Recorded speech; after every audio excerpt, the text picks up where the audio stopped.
सुदूर एक सुंदर राज्य में राजकुमारी सुमेधा रहती थी। वह केवल सुंदर ही नहीं, बल्कि बुद्धिमान और दयालु भी थी। उसके पिता राजा महेंद्र अपनी पुत्री को बहुत प्यार करते थे और चाहते थे कि वह संसार की सबसे अनमोल चीज पाए। एक दिन एक रहस्यमयी साधु महल में आया और राजा से बोला, महाराज, आपकी पुत्री के भाग्य में एक जादुई रथ लिखा है।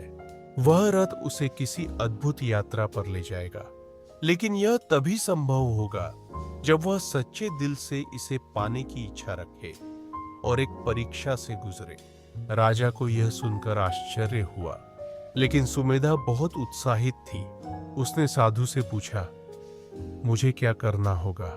तुम्हें 3 कठिन परीक्षाओं को पार करना होगा।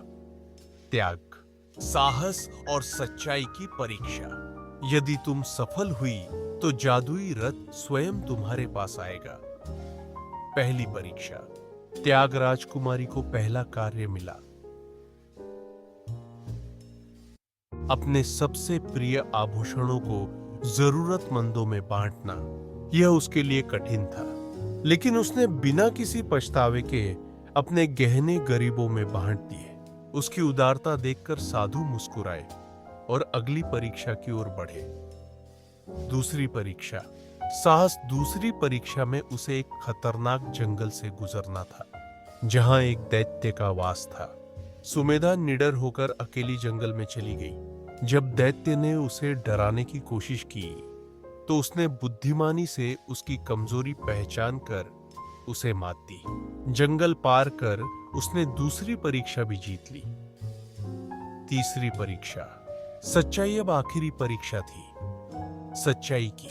उसे जादुई दर्पण के सामने खड़ा किया गया, जो किसी के भी दिल के सबसे गहरे रहस्यों को दिखाता था। जब उसने उसमें देखा तो उसे अपनी सभी कमजोरियां और गलतियां नजर आईं, लेकिन उसने डरने के बजाय अपनी गलतियों को स्वीकार किया और खुद को सुधारने का वचन दिया। पुरस्कार।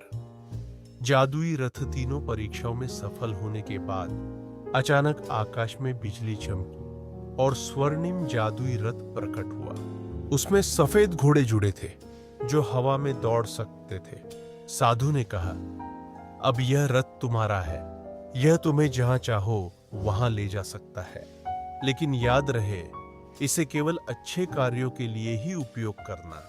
सुमेधा ने वह रथ प्रजा की भलाई के लिए इस्तेमाल किया, गरीबों की मदद की और नए स्थानों की यात्रा कर अपने ज्ञान को बढ़ाया। वह एक महान और न्यायप्रिय रानी बनी और उसका राज्य समृद्ध हुआ। इस प्रकार सच्चे त्याग, अच्छाई, हिम्मत और सच्चाई की राह पर चलने वालों को ही असली जादू मिलता है।